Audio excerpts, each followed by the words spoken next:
everyone. Welcome to episode 6 of the Beaker and Wrench minicast. My name is Lilibel. You might already know I'm the co-founder and president of Beaker and Wrench, and I will be your host for today's episode. I'm so excited to have Jane Bowyer, founder of Hashfight, as our guest today. She's very well known in the industry for building a community platform that works together to fight for higher standards in the cannabis community. Welcome, Jane. How are you? Doing pretty good. Trying to stay warm. That's why I got the hoodie on. God. Yeah, how's it going over there? It was negative temperatures. My kids are never going to school. I'm just going to deal with it. Are you snowed in right now? No, it's not the snow. It's the cold. So it's just freezing. It was negative temperatures, yes. And so we're all trying to warm up. I'm so sorry to hear that. I feel like Southern California might be the only area in the U.S. right now that is not frozen over. I know. Everyone goes, Simone says, LA is the sun, Jane. And it's true. Like everything is the center there. And it's like, don't worry. It could be complete mayhem everywhere else, but somehow it is magically 55 and sunny in LA every day in the winter. So true. Whatever. Although we do have plenty of mayhem here in LA. This is not a peaceful town, I would say. It's hot enough with all the crazy humans running around. So the universe or God is like, let me just make sure the weather is. That's so nice. Okay, so we're going to talk about how Hashfight began in this episode. I can't wait to hear all about it. We're going to talk about how it began, what you're doing, and the future. Your experience as a woman leader in this cannabis industry, balancing motherhood and work, as well as your educational courses. So to start off, why don't you tell me where you grew up, what's your background in cannabis, and what inspired you to work with the plant? Okay. I grew up on the east side of Cleveland in Ohio. Moved to Colorado in 2014, and I think it was just right on the wave of recreational and extraction and kind of a hub at the time, but I didn't really know a lot about extracts. We had, basement grow hero, a couple plants in our basement, the regular average life, right? And in 2014, like right after I moved here, I got a card to work in cannabis. Like, hey, why not? Why not? Right. And I started working in a grow, but it was a grow for the purpose of extraction only. So everything that was grown was extracted. Yeah. And I worked with the harvest all through the harvest. And meanwhile, I'm looking at this equipment in this other room. And they were like, man, you seem really interested in this equipment. Because I kept asking questions about it. So when the harvest was done, I all of a sudden just got to become an extractor. That's awesome. Right? This was butane extraction? Yes, actually, technically butane going into propane, which is kind of how I got my name, right? So because I was one of the first people running propane in 2015. Okay, there weren't a lot of people doing that. So it was extraction tech equipment. I'm in Colorado Springs. They're in Denver. All the equipment going out at the time, if it was hydrocarbon and it was in a really tough state, it's extraction tech, right? So I ended up running this 1300 and I would drive up to Denver all the time. Like, how do I make shatter? How do I do this? What even is this? Right. And they were stoked because they're like, oh my God, no one asked us questions. You were not afraid to ask questions. Never, ever, because I'm looking at it like I worked at law firms for, including up until a few years ago, like 20 years. You ask questions when you have a question. And so there was no, I was humble. Right? There was no like, oh, I have to pretend I know what I'm doing. I'm not going to pretend. Shit could be dangerous. Yeah. I want to know how to make shatter. It's a faster way to learn. Just ask. I got very good, very quick, and had no. Yep. That's awesome. Yeah. So that's where Propane Jane came from. Yes. Yep. Wow. So just because I went in, and at the time there's people working at Extraction Tech that are like propane, propane, propane. Okay, how do I do that? What are the differences? And I started making really freaking nice looking hash Yeah. really, really quickly, right? No, Yeah. like I have to purge this for days and flip this slab. No, you don't. That's You could like awesome. dab that shit out of the collector, you know? It's pretty clean. So, yeah. And I think that I think most people know this, but just for anyone who doesn't know this, Jane is also known as Propane Jane. Yes. And this is your nickname. This is kind of like, your pseudonym, whatever. You've been known by this throughout the years, and you're pretty well known through that name. So, yes. Yes, it's really cool to hear the origin story. Yeah, that's it. I was the only cat running propane pretty much in town and really anywhere. And some people, they poo-pooed that forever. Some people still do. And what are the reasons for that? They think that it's somehow worse than butane, or that, how about this? A lot of the people that would poo-poo that would be people that were open blasters, not even realizing that there's propane in your cans as a repellent, right? Yeah. And so they're like, this is bad, this is bad. I actually have a very specific example from like, okay, I want to think 2017. I was doing my own Propane Jane brand, right? Did the Emerald Cup right before the Emerald Cup went, where you like had to have a license or a metric thing to be able to have extracts. And I don't even know if you can have extracts now. But so like all my boats, everything in one boat, all my dreams in one swoop, right? Going to the Emerald Cup with my trap hash, my Propane Jane, grown with love, hashed with pain, right? Yeah. I have totally trap, totally a test results, a binder of test results, right? Okay. You know who I attracted? People like Mark Sheldon, people like Jason Pinsky, all these people that were like, oh my God, Propane Jane, we see you on the internet, right? Yeah. Never, all these people coming around and they're like, oh my God, that looks fire, that looks fire, that looks fire. Wait a minute, what? This is propane. Gross. Wouldn't even touch it. I'm freaking out. I'm like, oh my God, it's right before Christmas. I've spent all my money on getting there with my trap hash to buy my kids Christmas presents and, pay my bills for a few months, and people will not touch my hash because it was propane. And I'm like heartbroken. I'm freaking out. I'm with like a group of genetics friends, and the genetics people know that it's fire, right? Like they're like, I grew their genetics. Their brand of genetics was on my packaging. What I fed my plants was on my little packaging, like a symbol for each of them, giving them props because I know I'm the slaughterhouse, right? And nobody would touch my stuff, blah, blah, blah. Propane, oh my God, why would you even use that? It's gross, it's gross, it's gross. And then my genetics friends started like opening the jars and taking them around the Emerald Cup with a chain of people following them back. And they're like, this can't be soap. They're like, there's no way that's propane. That's not. Oh my God. Like so in denial, right? Because who am I? I guess that would have been a good one for, being a woman, right? Yeah. Like, who am I? They don't take me seriously. This girl doesn't even know what she's talking about. Right. She's extracting with propane. Fast forward 5 years later, like whatever. So, yeah. Damn. But here we are. Propane's still cool. If you know, you know. I admire your perseverance. You have picked yourself up and just kept it going so many times. And every time you come out on top. I'm just going to try again. Yeah. Literally. That's over. You're not missing either. And over again.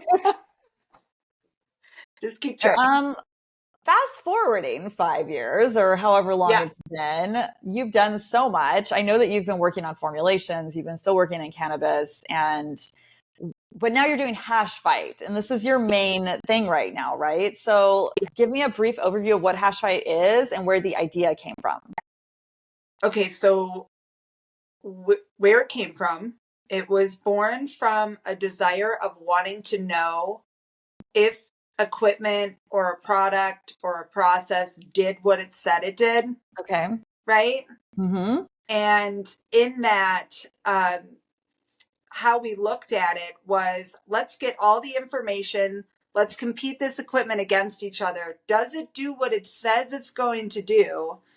And if not, how can we fix it and help make it better? You know, Right. not like talk shit.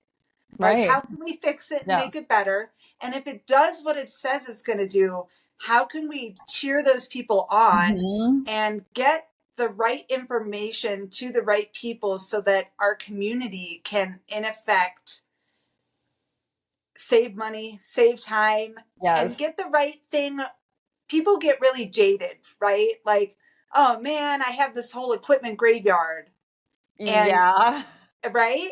And so this was kind of born out of, how do we eliminate that? Yes. How do we pair up, and it's still Hashfight's mission today, but with a little different perspective. Yeah. How can we pair up the right equipment with the right person the first time? Yes.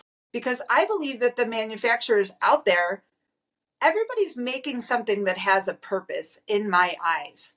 Yeah. And it's just a purpose for someone. So how do we, instead of put all of that equipment out there and like throw it at the wall and what sticks, versus like, hey, we have real information that we can get to you, and then you know what to buy, because we're a third party source of trust. Right. For information. We don't work for these companies. Right. We just find stuff that's cool. And you ask them to challenge themselves against another piece of equipment. And I remember in the beginning, you were trying to put together these competitions, and I was more than willing to put my machine. Yes. And I because remember, you believe it. Yeah, because I'm not afraid. And if I do lose, then I want to know why, right? I want to get better. How can you do better? Yes. So we only really were attracting, and still now today, we only were attracting people that,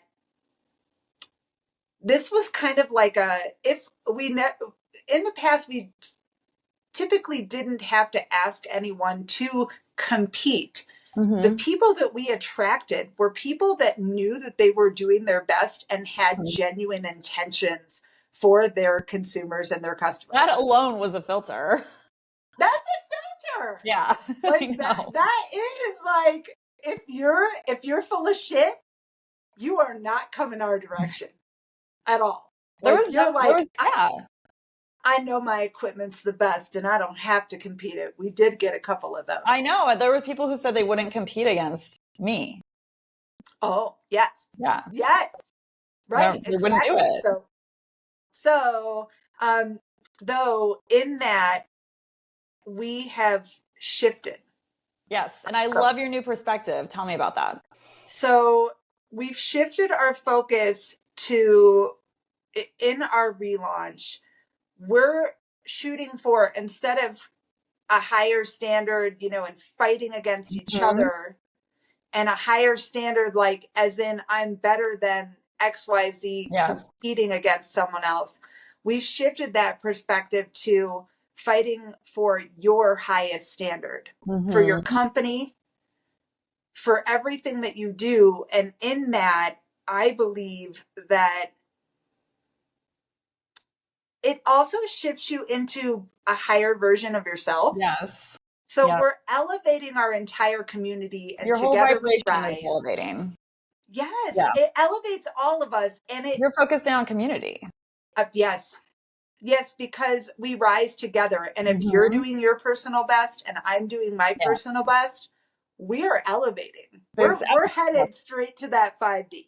There's no way to lose when everyone is doing their best. Yes. So that's, and then actually, in addition to that, Hashfight, me with my partner Saman, who you got to meet, Hashfight is elevating our higher standard, right? Being a little more data driven. And we recently joined ASTM International. Okay. You know ASTM? Yeah. Okay. So to us, we're But for like, the how? viewers, could you just let us know what ASTM is? Yes, it is. And it's completely voluntary. And this is what I love about it. It's Mhm. voluntary to set a standard for your process, product, or equipment, just like Hashfight, but on an international scale to every type of thing, to zippers, to Right. Yes. face cream, to Sunglasses. anything you can imagine. Mm-hmm. And in that, you're saying, I'm doing my personal best and I'm willing to put my standard out there and have that standard in effect scrutinized for a committee of volunteers, Yeah. Hashfight being one of them, Okay. to vote. We are voting members. So our vote counts. We Yeah. have to vote for things to get passed. And the ASTM has created a cannabis committee. And Wow. so Okay, that's we're interesting. in 4 or 5 different subcommittees that are anything from the use of words, like maybe not using marijuana and using cannabis, or specific verbiage, so that there can be a standard of verbiage. Okay. One we're really heavily involved in right now is the solvent standard. Okay. And that standard is being set in the entire chain of custody, but primarily focused on distributors, Solvent Direct, AdChem, Mm-hmm. all the distributors of solvent, Mm-hmm. to maintain that the things that we are making as extractors and where the solvent comes from and Mm-hmm. how those cleaning it's a whole line of things, to make sure that the concentrates that we're making are safe for consumers. Right. Right. Can you believe that there's a chance that they're not safe? And I mean, there isn't, I can. Yes. right? Coming But from our LA, yeah, I can blind believe trust, it. so we are in fact putting a higher standard for ourselves. Yeah. That's saying, hey guys, we care so much about our community, from Right. equipment manufacturer like you guys all the way to consumer, Right. that everybody matters. Yes. That everybody matters, and we want to do our highest standard of education, of I love that. ASTM, anything. So So yes. Hashfight is on these subcommittees for Yes. cannabis and ASTM. And what other kind of entities would be on these boards? Okay, so for instance, and this is what I love about ASGM also, there's like a little, what's the orientation when you join, and it teaches you how to vote and why you would, like, you can abstain with a comment. You can Okay. abstain, like, hey, I don't know enough about this one to vote on it. And so I'm not going to vote because I don't want to affect the outcome of someone that submitted that standard, right? Mm. Uh, so the people that are on there, and what I appreciate is that there's people like companies on there, Mm-hmm. right? Like AdChem, Okay. like Solvent Direct, other companies in other subcommittees like Extraction Tech, things like that. Beaker and Wrench would be one of them. Okay. That your Interesting. vote doesn't mean the same as a member vote like Hashfight. Right. Because there can't be too many manufacturers voting, because Mm-hmm. they believe that vote would be swayed. Yeah, definitely. It's I biased. just love everything. I'm like, wow, I want to model Hashfight after the fairness of I love ASTM. it. So you can be a consumer and join and have a Okay. vote. You Okay. can be a third party media company like Hashfight Yeah. that has a vote, but we have in fact, when we joined and we explained what they were, they wrote us back and they said, this is very interesting. We're going to give you guys this committee vote because you're here That's really like cool. an ASGM on ASGM, right? Yes. So yeah. That's amazing. I'm Yeah. so proud of you. Thanks. This is awesome. So they actually like looked at you guys and were like, yeah, you're a really good fit for having voting power here. They were like, interesting business model, literally was one of the sentences, because all of the notoriety and the excitement around Hashfight doesn't equate to dollars. It's like a very personal community responsibility. Yes. Right. And yeah, they were like, okay, we're going to put you as a voting member on all the committees because you're technically a consumer, but a very informed consumer. Yeah. And you're not a manufacturer, but you understand all of the workings of the manufacturers. Yeah. I mean, I would call you a subject matter expert.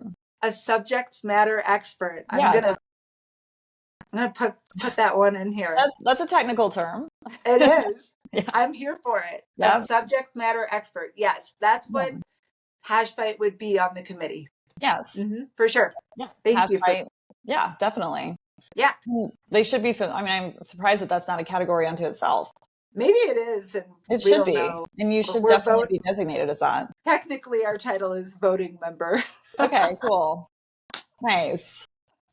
So cool. This is really cool. I had no idea about the ASTM stuff.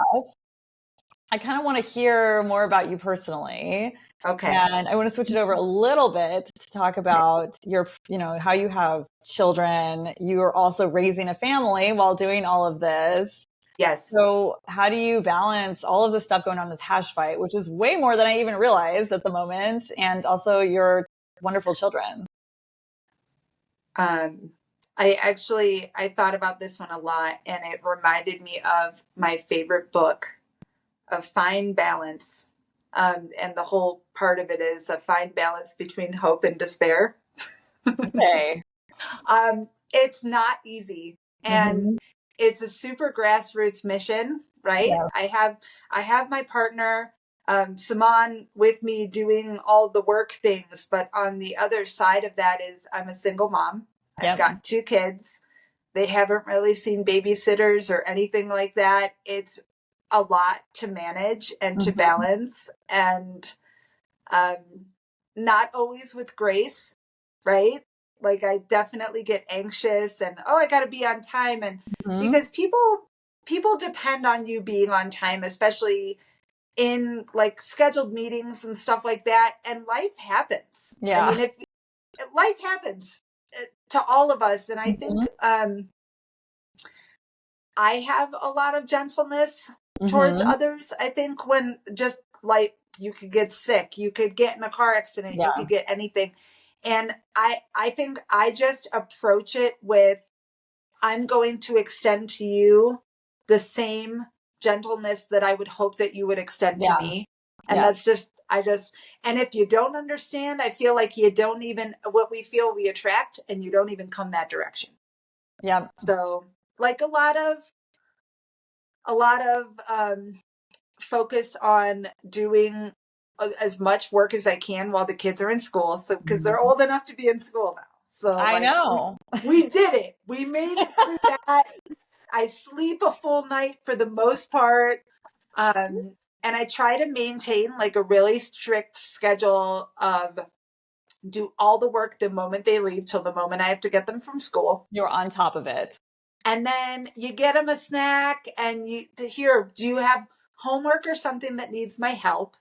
Right? Like it's like I have to switch gears, and I'm not an amazing gears shifter, but you switch the gears from. I think you are an amazing gear shifter. Apparently, you are good at this because you're doing mommy dearest in the background sometimes. No, I'll be like, why does this go wrong? Yeah, or whatever, and just trying to be more with the flow, and then learning a little bit now about like boundaries. And blocking off time of like, I'm just going to block off 6 to 8 when I'm making dinner. And that's our like fun time. We're doing cool shit during that time. We're jumping around. We're eating our food. We're talking about our day, and just trying to honor that raising them is as important as Hashfight. And you just keep it moving. I mean, your stamina is super high right now. I'm so tired all of the time. No, I'm kidding. Not all the time, I but believe like you. I a mean, I lot of think it. it's really important for you to honor and acknowledge that part of yourself. And Yes. that probably eases the burden a little bit rather than saying, everything's fine. I got this. I'm super, Yeah. sometimes Sometimes I tell people not. all the time. Sometimes your kid is sick, or sometimes, and then you just have to be, by being flexible would be another answer. Being flexible. And a big thing for me for 2024 in all areas of my life is surrender. Yeah. And that doesn't look like laying down. That looks like, hey, I can't control this, but I can control this. Yeah. And focusing and being positive about the things that you can control. Yes. So, yeah. Yep. I love that. Yeah, cool. Is there any advice that you would share with anyone, who might relate to you, who might be thinking about getting into this industry? So, a few things.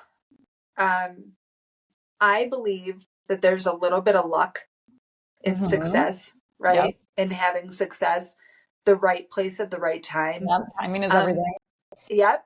And I think about, I used to watch these when I was in my early 20s, these crazy snowboarding videos. Okay. Like where they're just jumping off a helicopter and going down the thing. I still watch those videos on YouTube.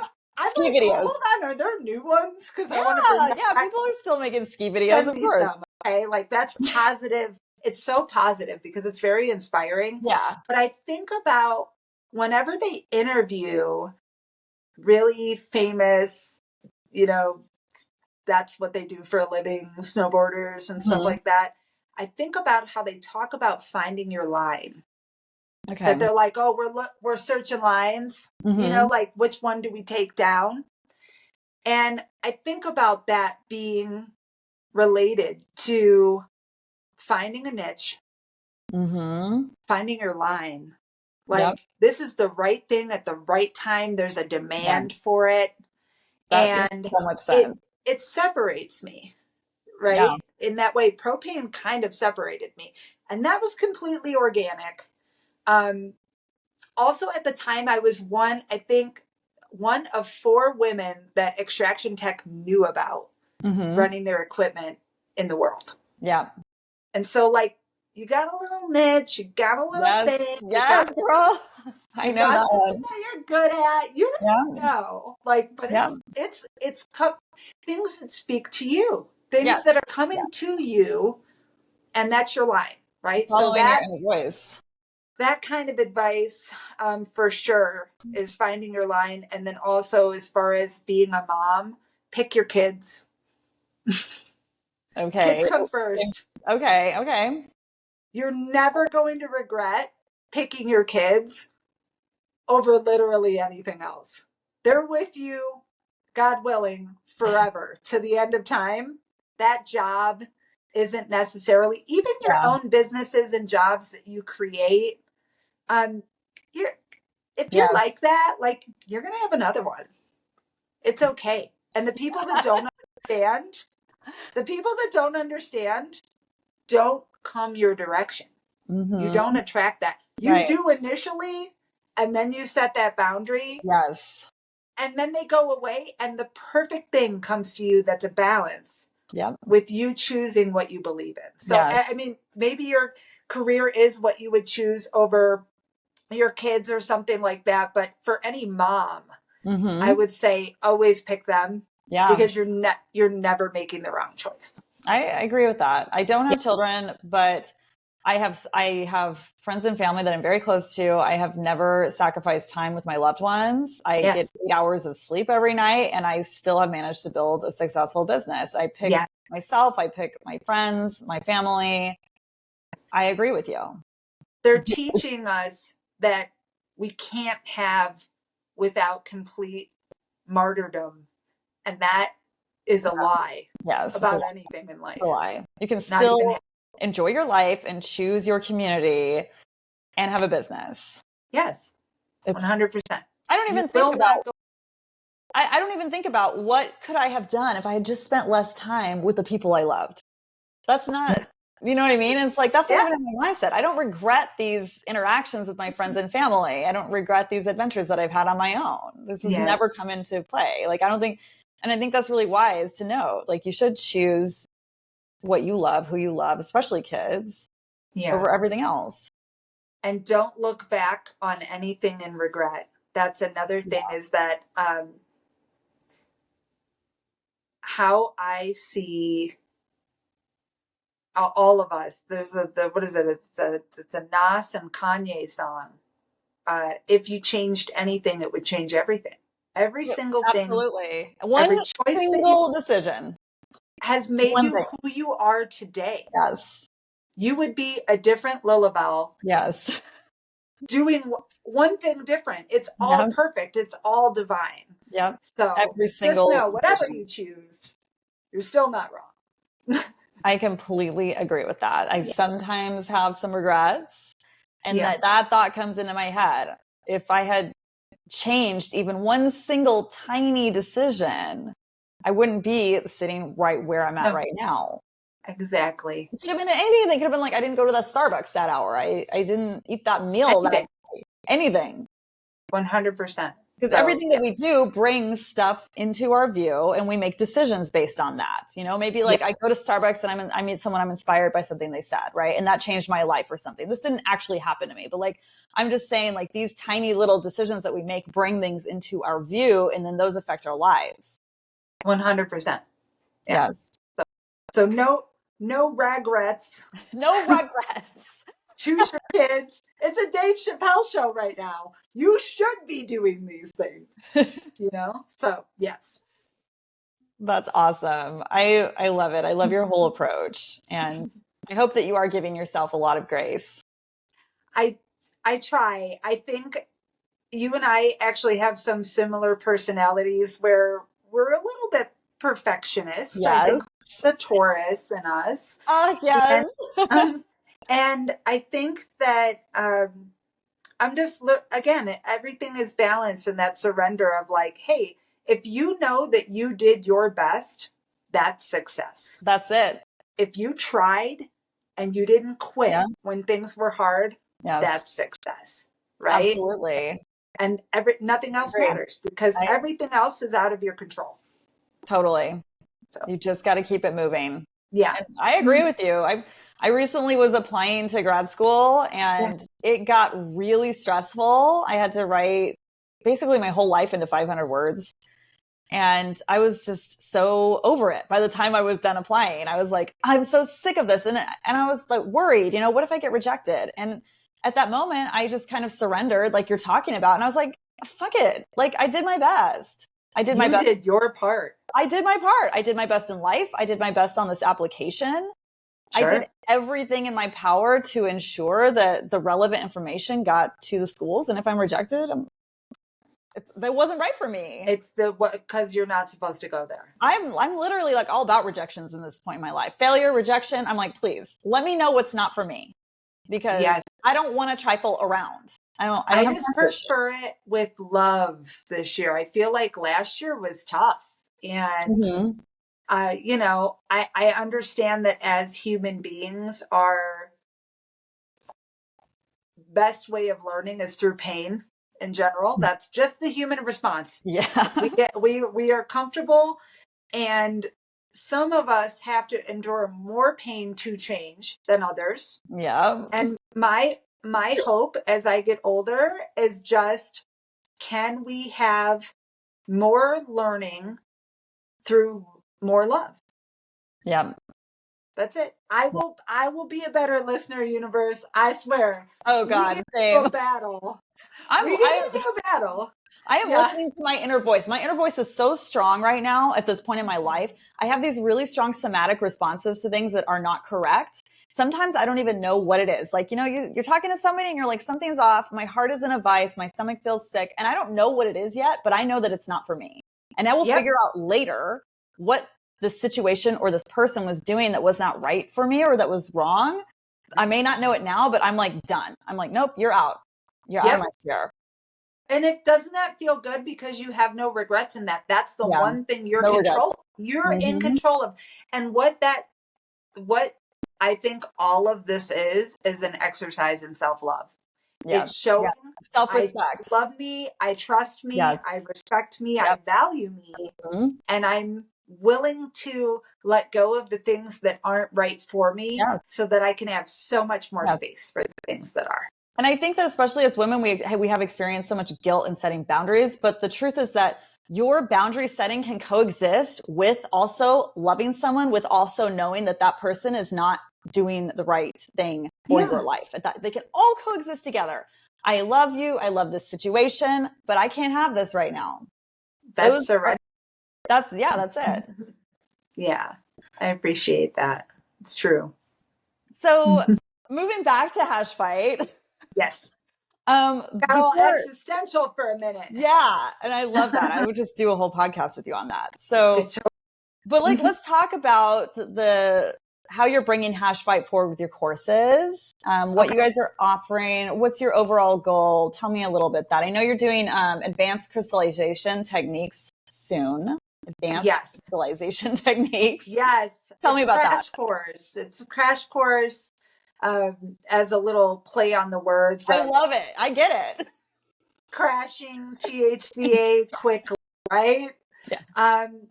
So what we're really excited right now about, and we're about to announce it, but this comes out a little later or something, right? It's not instant, the podcast when it gets dropped. Oh, right? No, it's not instant. When does the podcast come out? We can time it however you want. In February or something.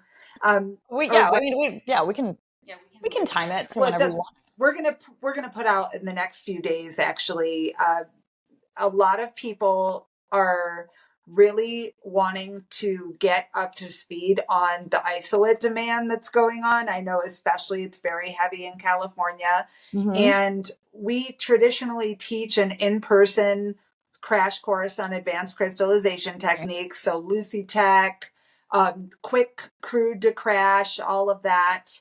And we decided that in the winter right now, with all of the unpredictable weather everywhere but LA, that we are going to do a speed round course that is virtual, that is hyper limited. Hyper limited.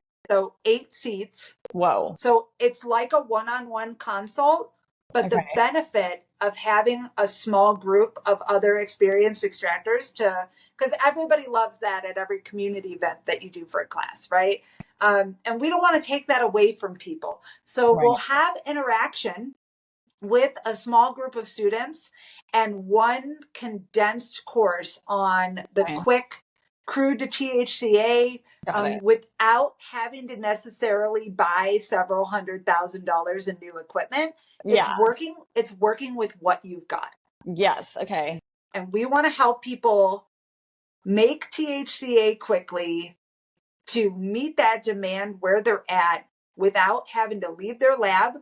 They don't have to buy multiple tickets for multiple employees. The employees can gather around. Okay, cool. And ask questions. You get a recording of the class so you can reference it. That's good. And we're still going to have like a 6 swag bag that we mail to you. Awesome. A certificate. So like it's kind of like taking all the awesome parts of our in-class class for just one during the winter time. We're going to do it at the end of February.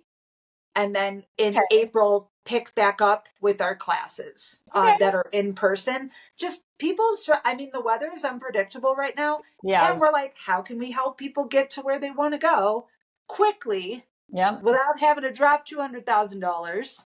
Right. And then they can make the isolate, then get the money, and then upgrade. Yeah, that's great. It's meeting a need to serve our community. Oh, I'm down with that. I think that starting lean is always the best way. Yes. So we're doing just based on the demand, we'll add in a few more speed round classes that are just that condensed. We're also we are the official educational platform for Sambo Creek's filtrations, Oh, cool. plasmastatic, the separatory. Okay. We are putting together some SIFT classes. I am Okay. a convert to SIFT. I'm new to SIFT. I Oh, never okay. got into it. Mm-hmm. I was in hydrocarbon and rosin and distillate and never really got into SIFT. Got a whole bunch of SIFT at MJ Biz. Nice. And I will tell you that it is fire, and I Yay. love the feeling of it. I want And some. I'm gonna get you some, okay? That's what I'm saying. I want people to experience this old world with new tech. Okay. And so we are Well, doing we're calling SIFT old now. I'm like, I'm feeling old. well, SIFT is an old technique. It is. It in our world, but it never really caught on hard in America. Oh, I right? know, but like people who were into it were so dedicated, they will just like always be doing it. I now can understand Yes. because I feel like, oh man, the high of SIFT is something unique to me and special. And my goal and Hashfight's goal, along with, we'll bring in other teachers. And that's another thing that we are so big on. We don't teach the classes ourselves. Okay. We're experienced to teach the classes ourselves, but we believe wholeheartedly in uplifting the community and being able to bring in people that is where they really shine. Yeah. To educate our community and offer a different perspective. Subject matter experts. So, what's subject matter experts, okay? I'm not trying to be an expert in everything. Where I shine is relationships and vulnerability. Okay. Yes. Finding them. And being able to say, wow, that person is really good at that. And I want to help them shine. Yes. And so how can Hashfight uplift our community? By example. Okay. Absolutely. By example. That's how we can uplift our community. So we're doing a SIFT class. We're going to do a few of those. Okay. And they will be traditional SIFT techniques. And then the benefit of using the separatory to increase production. And then you can take that SIFT and make it into multiple different products. And so it'll be a whole run through of everything you could do. I want to see SIFT pens on the market going hard. That's what I want. And so why not teach people how to do it? I love that. Yeah. So you've got the advanced crystallization, you're doing the SIFT class. Are there any other classes that you guys are putting on in 2024 or that you want to? We additionally want to do a class or two on distillation for not necessarily teaching distillation. We want to teach safety and maintenance, basic maintenance of the equipment. That's distillation equipment needs a little more maintenance as far as like filters and gaskets and things like that. And I believe that if you can empower people that are working in distillate, I mean, that's 24 hours, 7 days distillation. And I think maintenance that is everything. Maintenance is everything, right? And I just think that if we, again, can uplift our community, people are doing distillate all around the world. And what if you don't have instant access to a part or to a person to help you where you are? I think if we put together classes where we can teach that maintenance around the world, that's one of our long-term goals, is worldwide education and being able to travel to other countries where they might not have easy access. Or if you're in California and let's say you're running in a lab that isn't licensed and you don't want to call someone to get the help that you need, empowering our community, whether or not you're under metric or you're just in the market, is of equal importance to us at Hashfight. That's awesome. Well, I love that. Yay. It's been amazing chatting with you. I love the community that you built through Hashfight. You offer so many amazing resources to people, both seasoned and getting into it. You bring a strong sense of humility and wisdom and fierce compassion. And yeah, I'm just like so honored that you joined me today on this podcast. Thank you, Jane. I'm honored that you asked. What? Of course. Thank you for asking us. I'm like, wow, I'm cool. I've really made it. I'm going to be on a podcast. I feel like I made it having you on my podcast. Yeah. Well, it's a cool podcast. Thank you. So everybody listen on the podcast. Okay.